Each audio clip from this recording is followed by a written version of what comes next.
ಸಂವಿಧಾನ ಜಾಗೃತಿ ಜಾಥಾ ವಾಹನವನ್ನ ಬಾಗಲಕೋಟೆಯ ಹುನ್ನೂರಿನ ಗ್ರಾಮಸ್ಥರು ಮತ್ತು ಶಾಲಾ ಕಾಲೇಜಿನ ಮಕ್ಕಳು ಅದ್ದೂರಿಯಾಗಿ ಸ್ವಾಗತ ಮಾಡಿಕೊಂಡರು. ಸದಾಶಿವ ಮಕ್ಕೋಜಿ ತಹಶೀಲ್ದಾರ್ ಜಮಖಂಡಿ ಮತ್ತು ಸಮಾಜ ಕಲ್ಯಾಣ ಇಲಾಖೆ ಅಧಿಕಾರಿಗಳು ಮತ್ತು ಹುನ್ನೂರ ಗ್ರಾಮ ಪಂಚಾಯಿತಿ ಅಧ್ಯಕ್ಷರು ಮತ್ತು ದಲಿತ ಸಮಾಜದ ಸದಸ್ಯರು ಸೇರಿಕೊಂಡು ಡಾ ಬಿಆರ್ ಅಂಬೇಡ್ಕರ್ ಅವರ ಮೂರ್ತಿಗೆ ಮಾಲಾರ್ಪಣೆ ಮಾಡುವುದರ ಮೂಲಕ ಕಾರ್ಯಕ್ರಮಕ್ಕೆ ಚಾಲನೆ ನೀಡಿದರು.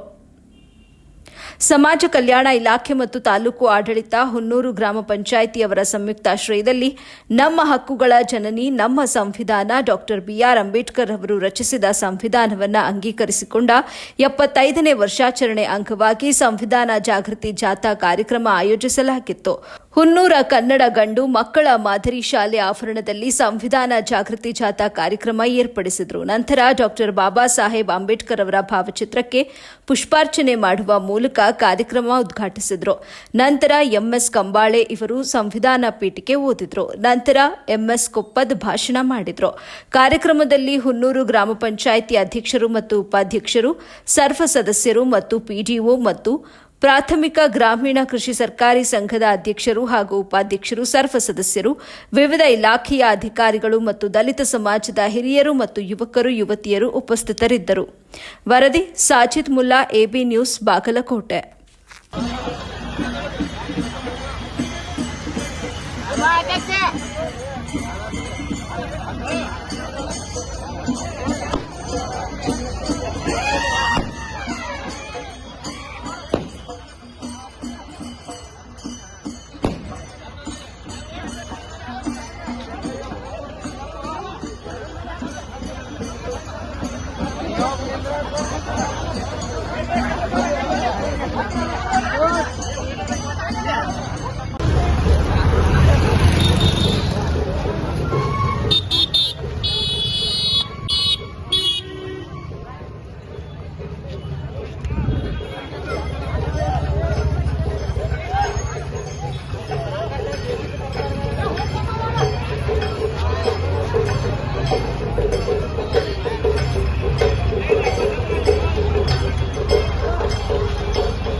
Baik kali.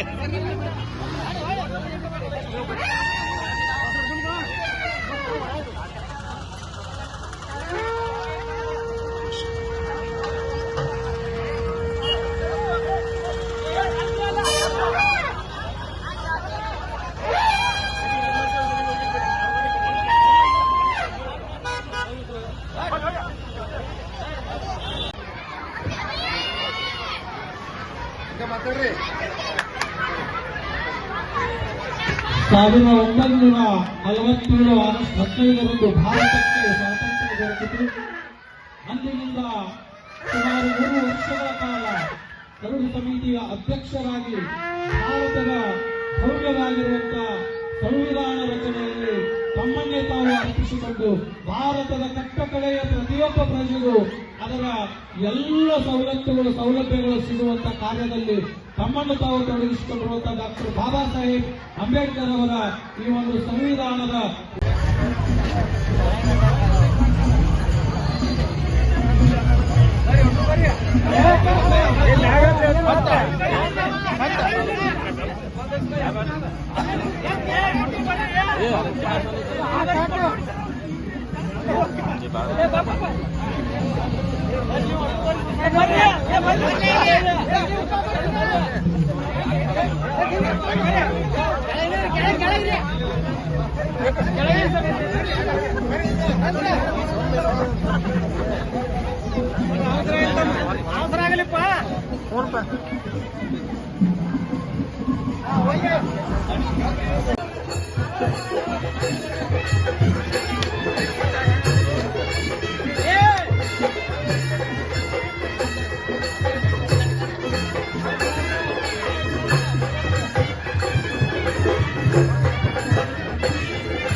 ಭಾರತದ ಜನತೆಯಾದ ನಾವು ಭಾರತವನ್ನು ಸಾರ್ವಭೌಮ ಸಮಾಜವಾದಿ ಧರ್ಮ ನಿರಪೇಕ್ಷ ಪ್ರಜಾಸತ್ತಾತ್ಮಕ ಗಣರಾಜ್ಯವನ್ನಾಗಿ ರೂಪಿಸುವುದಕ್ಕಾಗಿ ಭಾರತದ ಎಲ್ಲಾ ಪ್ರಜೆಗಳಿಗೆ ಸಾಮಾಜಿಕ ಆರ್ಥಿಕ ಮತ್ತು ರಾಜಕೀಯ ನ್ಯಾಯವನ್ನು ವಿಚಾರ ಅಭಿವ್ಯಕ್ತಿ ನಂಬಿಕೆ ಧರ್ಮ ಮತ್ತು ಉಪಾಸನೆಯ ಸ್ವಾತಂತ್ರ್ಯವನ್ನು ಸ್ಥಾನಮಾನ ಮತ್ತು ಅವಕಾಶಗಳ ಸಮಾನತೆಯನ್ನು ದೊರೆಯುವಂತೆ ಮಾಡುವುದಕ್ಕಾಗಿ ವ್ಯಕ್ತಿ ಗೌರವ ದೇಶದ ಏಕತೆ ಮತ್ತು ಸಮಗ್ರತೆಗಾಗಿ ಎಲ್ಲರಲ್ಲಿ ಭ್ರಾತೃತ್ವ ಭಾವನೆಯನ್ನು ಮೂಡಿಸುವುದಕ್ಕೆ ದೃಢ ಸಂಕಲ್ಪ ಮಾಡಿ ನಮ್ಮ ಸಂವಿಧಾನ ಸಭೆಯಲ್ಲಿ 1940ನೇ ಇಸ್ವಿಯ ನವೆಂಬರ್ ತಿಂಗಳ 26ನೇ ದಿನದಂದು ಈ ಸಂವಿಧಾನವನ್ನು ನಮಗೆ ನಾವೇ ಅರ್ಪಿಸಿಕೊಂಡು ಅಂಗೀಕರಿಸಿ ಶಾಸನವಾಗಿ ವಿಧಿಸಿಕೊಂಡಿದ್ದೇವೆ. ಜೈ ಹಿಂದ್. ಕ್ಲಾಸ್ ಕಡೆಗೆ ಪರೀಕ್ಷೆ